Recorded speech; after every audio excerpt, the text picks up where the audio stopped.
A Jane Doe's true name revealed. We've essentially solved a cold case, but now we've opened a new case. How Pierce County Sheriff's detectives need your help at ground zero of a homicide investigation. A truck, a motorcycle, and the moment of impact. I woke up like a week later in the hospital. A badly injured biker wants justice, and his sister turned up a major clue in this hit and run.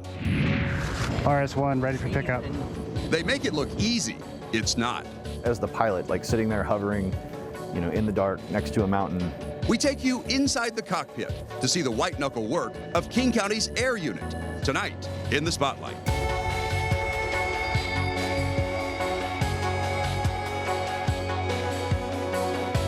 The Spotlight brought to you by Beacon Plumbing.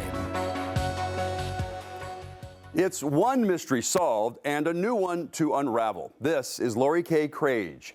Her remains were found almost 28 years ago in Pierce County. And it wasn't until last month that they were finally identified. Good evening and thanks for joining us tonight on The Spotlight. I'm David Rose. The death of Laurie Krage is now a homicide investigation. Pierce County Sheriff's detectives want to know who killed her and why was she never reported missing.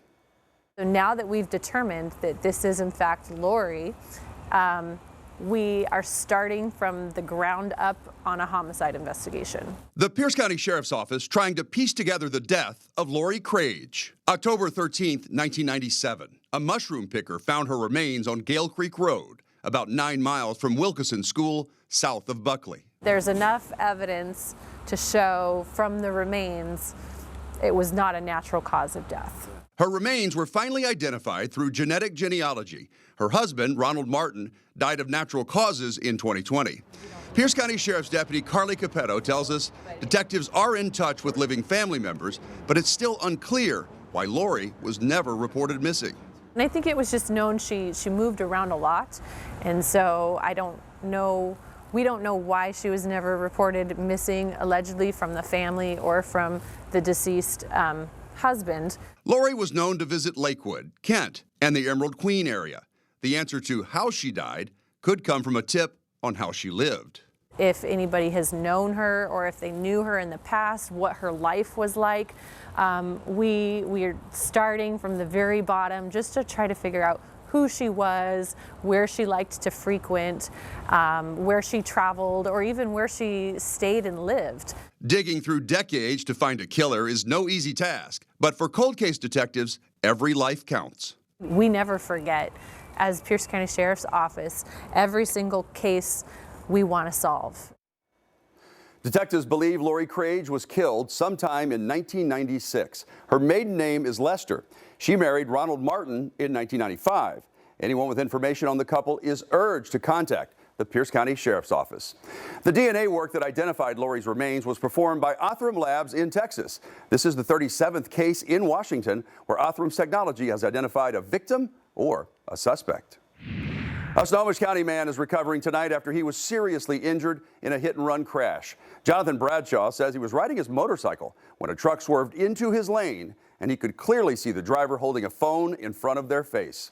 The crash happened February 27th on OK Mill Road outside of Lake Stevens. Spotlight's Jennifer Dowling shows us surveillance video that could help bring that driver to justice. The truck came fully into my lane and hit me, and I don't remember anything after that. Jonathan Bradshaw says he can't bring himself to watch the security video from a nearby business. He says it shows the truck we've highlighted here that hit him while he rode his motorcycle. As the truck disappears behind the tree, you can hear the sound from the impact. It's just relives it, I guess. It's a very traumatic event. And I woke up like a week later in the hospital. Jonathan could see inside the truck, but was unable to tell if the driver was a man or woman.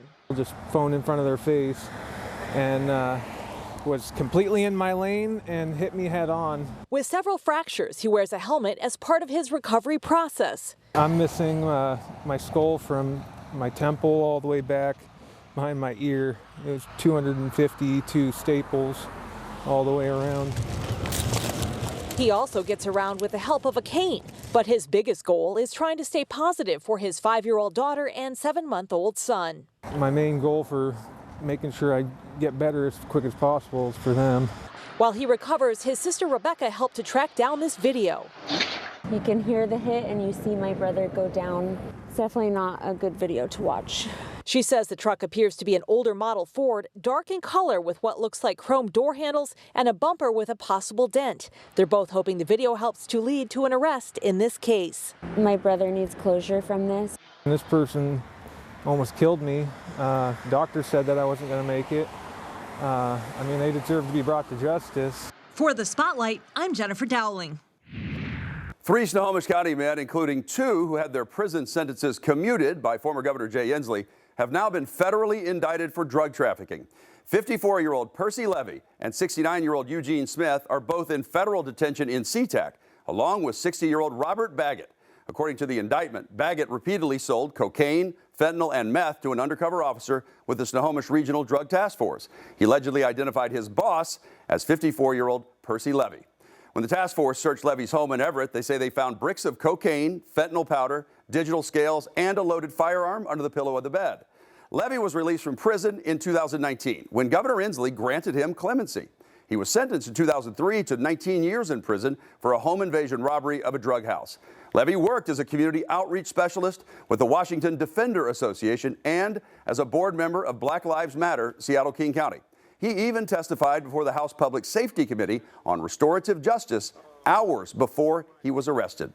Smith was released from prison in 2021 after Governor Inslee commuted the life sentence he was serving under our state's 3 strikes law. His criminal history dates back to 1976 with convictions for robbery and assault. Baggett has 14 felony convictions, including theft and assault. If convicted, Baggett and Smith are facing a minimum of 10 years in federal prison. The charges against Levy are punishable by a mandatory minimum sentence of 15 years to life in prison. When your life is on the line, every second counts, and if you're hurt on a mountain in extreme conditions, things can turn deadly fast. The Spotlight's A.J. Janavel takes us behind the scenes of the high-stakes mid-air rescues of the King County Sheriff's Unit. You have rotorsman. Thanks, sir. As soon as the call comes in, the clock starts ticking. You could have someone bleeding to death. You could have someone that's, experiencing symptoms of a heart attack. Hundreds of feet in the air, flying over the western Washington wilderness. Locating you is like finding a needle or a pine needle in a haystack. Our rescue helicopters don't have any sensors or anything to help find someone. And so at night, the best they can do is look out the window. Yet, despite the odds, they're probably 400 to 500 feet down. Deputy Tony Mullinax and the King County Sheriff's Air Support Unit are able to pull people to safety regularly. We as cops joke about everyone loves a firefighter, and so now we get to go do some of the rescuing ourselves. During the first month of the year, the team stayed busy. On January 19th, a hiker fell on Guy Peak. Because of the remote location, Guardian 2 took off. We're just gonna hold our hover here until he's ready. Incredible video from the rescue shows the team descending hundreds of feet and treating the injured hiker. How we doing? We're good, stable, got 100 mics, man. Okay. Awesome, ready? 3, 2, 1, roll. Okay, I'm gonna call the helicopter in if we're ready. RS-1, ready for pickup. Just 3 days later, the air support unit got the call again. We accepted the mission and determined that the injuries and the risk to the people involved was worth the risk to us to go do a night hoist operation out in the mountains. I'm just gonna come in and just hug the ridge line. Okay. This time, both rescue helicopters took off. Using an Apple Watch SOS, the air support unit found several injured skiers in need of rescuing after falling 1,000 feet near Stevens Pass. Are you guys injured? Yes, Steve's injured. So he's not walking too well. I'm okay. Okay. Seeing the video of these rescues, Mullinax and the team make it look easy. That's far from the case. It's hard as the pilot, like sitting there hovering, in the dark next to a mountain for that long while you're sending the guy up and down and up and down. We are ready. Okay. The air support unit lifted all 3 skiers from the backcountry and raced them to safety. From the time we got the call until the time we were at Harborview was a matter of hours instead of a matter of probably days if we'd had to walk in and get them. Right now, there's only 4 pilots, and the rescue helicopter the team uses is 5 decades old. The problem is that's a big ask. I mean, you're talking $15 to $20 million for a modern rescue-equipped helicopter. and then all the training that goes with learning to fly it. Mullinax tells me they're hopeful to grow the unit in the future because no matter the season, the calls for rescues continue to come in, and this team is ready to respond. For the Spotlight, I'm AJ Janavel. It was a tragic discovery more than 3 years ago at an auto yard in Graham, as Pierce County Sheriff's deputies discovered a woman dead in the trunk of a car. She was later identified as 41-year-old Patricia Soto. The mother of 3 had been reported missing in Burien more than a month earlier. And King County major crimes detectives say she was murdered. I spoke with Patricia's mother about her family's loss, as the lead investigator on the case is hoping that you can help give him a lead to identify her killers. Look at that smile. I know, she's got a beautiful smile. Family photos of Patricia Soto show a woman at her happiest, with her kids, or cheering on the Seahawks. Her mom, Karen, says Tricia was a good person. She had a huge heart, and she was a beautiful soul. She was a free spirit. Tricia was also struggling with addiction, but was finally ready for a change. And she wanted to get her life back on track. She was scheduled to start inpatient treatment on Monday, November 9th, 2021. She brought her luggage to her mom's home in Snohomish County, but then left to make one more trip to the Burien apartment where she'd been staying with a friend. I said, don't go out there. I said, you won't be back. And I didn't mean it like that. I meant it like, you know, you're not going to come back. You're going to stay out there, and then you won't go to treatment is what I was thinking. And then she went to Burien, and then I didn't see her ever again after that. Karen filed a missing persons report when her daughter stopped responding to her text messages. What did you think? I didn't know what to think. I didn't know why she disappeared. I didn't know why she wasn't responding to me. It was just radio silence all of a sudden. The last time that she was seen alive was in the city of Burien at her friend's apartment, and that would have been late on November 7th of 2021 or in the early morning hours of November 8th. King County Major Crimes Detective Aaron Thompson says Tricia left the apartment at about 1 a.m. to go outside to meet someone. She was running with a lawless crowd. I think just based on the lifestyle that she was living, she was a target of some threats, because of the narcotics deals and things that she had been involved in. Weeks went by with no sightings. It was horrible. It was crying daily. My heart was broken. I was scared to death. Her kids were scared. You know, nobody knew what happened to her. Then, on December 21st, a grim discovery at a tow yard in Graham. Tricia was found tied up in the trunk of this Acura Teal with a gold-colored hood. The Pierce County Sheriff's Office had been dispatched there to investigate an odor that was coming from a vehicle that had been donated there. And they saw what they believed to be a deceased person in the trunk of the car, kind of through the rear seat armrest pass-through. Detective Thompson says Tricia was in the car she'd been driving. Her boyfriend was letting her use it while he was in jail. The car had been abandoned in Roy on November 8th, just hours after her disappearance. They called the police because it was on private property. The police wouldn't come tow it. So eventually, to get this abandoned car off their property, they called and donated it to a local charity. And then the tow yard came and picked it up, and that's how it ended up at the tow yard in Graham. Do you think she was already dead when the car was parked there in Roy? It's impossible for us to say. Crime scene techs processed the vehicle for evidence and DNA. Detective Thompson says so far, they found no match to that DNA and have ruled out all of those closest to her. A lot of those people have either alibied out, they've given DNA samples to be compared against the DNA in the case. They have given interviews, and we haven't been able to tie any of those people to her case. He says they do believe there was more than one suspect involved in her kidnapping, people she trusted. I think everybody that we know about who is tied with her, we've spoken to. And what we're really looking for is for information on someone that we haven't yet interviewed or collected DNA from that might be involved. This one seems very personal, doesn't it? It does. I think that whoever did this to Patricia definitely knew her. She felt safe meeting them, and they took advantage of that. Why would somebody want to kill her? I have no idea.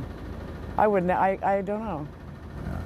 I mean, the way that she was tied up, it had to be somebody that was angry, I think.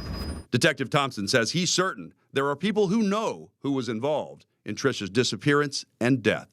We've looked at a lot of angles, and a lot of times what it takes is just, we might be facing in almost the right direction, and somebody can give us just enough information to point us in the exact right direction and get us pointed down the right trail to find who did this. I want the person or persons who did it to be behind bars.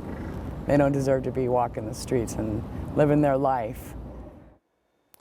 If you have information, don't sit by. Please come forward. You can do it anonymously. Contact Crime Stoppers of Puget Sound through the P3 Tips app, or you can call 1-800-222-TIPS. There is a $1,000 cash reward for information that leads to an arrest. Oh my gosh, dude, they're everywhere. These are children for purchase. More than a dozen binders containing child sex abuse material found in a dumpster in Seattle. Investigators say they belong to 63-year-old Arthur Rickard, who admitted to abusing dozens of children decades ago. The Spotlight's Shira Matsuzawa obtained body cam video of that disturbing discovery that led to felony charges.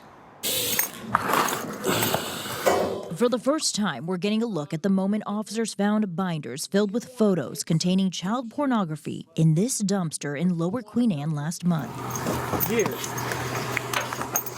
Fox 13 obtained this body camera footage. The officers were mindful not to capture the graphic images on their cameras, but you can hear them as they find those photos. Oh my gosh, dude, they're everywhere. These are children for purchase. In total, 14 binders were found. This is starting to make me think this came out of somebody's apartment here. Seattle police arrested Arthur Charles Rickard in connection with possessing the child sex abuse material. The 63-year-old appeared in court and pleaded not guilty. Nothing has occurred at any point after the year of 1983. That's over 40 years ago. Court records say 2 homeless people were looking into dumpsters for anything that appeared valuable when they found a notebook. Were you guys dumpster diving? When they opened it up, they saw photos of what was obviously children engaged in sexually explicit conduct. Okay. Police traced the binders back to Rickard. They say he admitted to recently throwing them away. The state is requesting that bail be maintained at $50,000 in this case. I understand Mr. Rickard has no criminal history, but during the course of this investigation,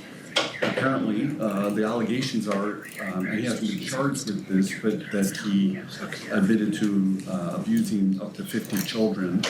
I know he stated that stopped in the 80s, but obviously the police then found this material that apparently, allegedly just had recently disposed of. The judge denied Rickard's request for electronic home detention and kept bail at $50,000.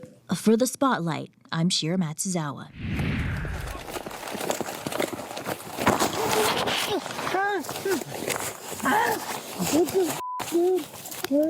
A wanted man tackled to the ground by a Pierce County Sheriff's deputy. Also responding to this call was Pierce County's new sheriff, Keith Swank.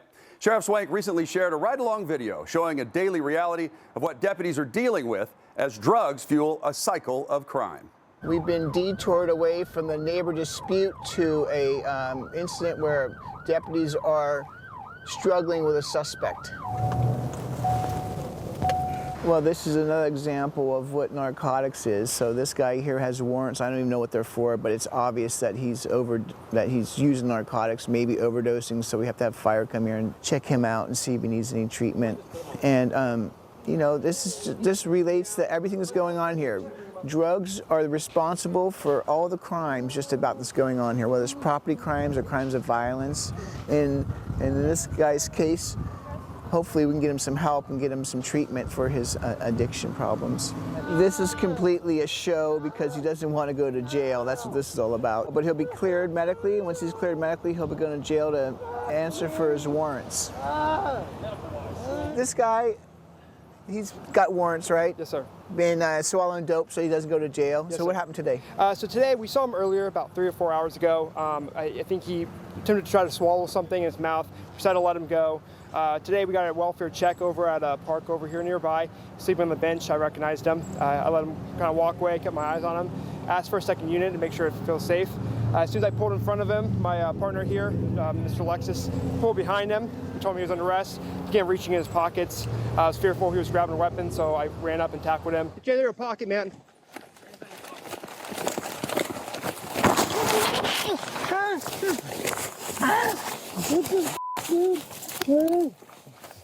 I didn't do anything, man. You got some warrants, man. Okay, So, I mean, I saw when I got here, too, he's putting on an Academy Award, right? And Yes, it's sir. going on because he doesn't want to go to jail. So that's what I want people to know. When you're hooked on drugs like that, the last thing they want to do is go to jail because they want to get high again, right? That's the most important thing to them. So it's a really good job. You guys made sure he didn't go to put anything in his mouth, and so then you could take him to custody. You could say, hey, he didn't put anything in his mouth, so he can't fake this overdose today then, right? Yes, so, sir. Very good. And to add, his warrants were for obstructing, which is exactly what he's doing now. I'm going to get charged with another case of obstructing. Yeah. Because again, he was trying to do the same thing, trying to get out of it. He was trying to immediately reach into his mouth and eat the drugs.